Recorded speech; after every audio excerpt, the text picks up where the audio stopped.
அண்ணா என்ன? இங்கே தங்களின் உடல் மூடப்பட்டிருக்கிறது, இங்கே அவரின் தலை மூடப்பட்டிருக்கிறது. எதற்காக? இங்கு என்ன நடக்கிறது?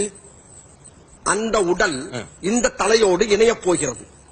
அந்த உடல் இந்த தலை அப்படி என்றால் கொலையா? கொலை அல்ல, கலை. கொலை எப்படி மன்னா கலையாகும்? நீர் மங்கினி அமைச்சர் என்பதை மணிக்கு ஒரு முறை காட்டிக்கொண்டே இருக்கின்றாய். இல்லை மன்னா, இந்த இணைப்பு எப்படி சாத்தியமாகும்? அதோ அப்படி சாத்தியமாகும்.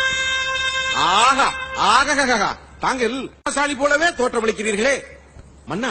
என்ன? எத்தனையோ இடையறாத பணிகளுக்கு மத்தியிலும் இந்த மகா சிந்தனை உங்களுக்கு எப்படி தோன்றியது? அப்படி கேளும் அமைச்சர். நான் ஒரு மாவீர சக்கரவர்த்தி என்பது ஒரு புறம் இருக்கட்டும். இருந்தாலும் என் உருவத்தை ஓவியமாக வரைந்து வைத்தால் சற்று டொங்கட் போல் இருக்கும். இந்த 23ஆம் புலிகேசி மன்னன் என்பவன் விண்ணுலகமே வியந்து போற்றும் அளவுக்கு கட்டுக்கடங்காத ஒரு காட்டெருமையாகவும் மாகாளி சூரனாகவும் இருக்க வேண்டும் என்று நினைத்தேன்.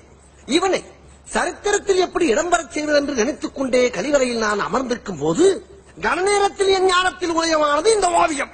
எப்படி என் ராஜதன், இனி எதிர்கால சந்ததிகள் இந்த ஓவியத்தை கண்டாலே கலிந்து விடுவார்கள். 100 வருடங்களுக்கு பிறகு வரப்போகும் மடையர்களுக்கு நான் எப்படி இருந்தேன் என்று தெரியவா போகிறது?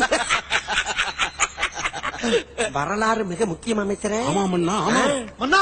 மன்னர் மன்னா, வல்லவராயன் வருகிறார். என் கலைதாகத்தை கலைப்பதற்கென்றே வந்து தொலைகிறார்கள். நீ என்ன செய்கிறாய்?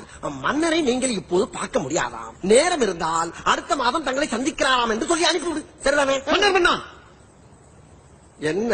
வல்லவராயன் நம்ம மீது படையெடுத்து வருகிறார்.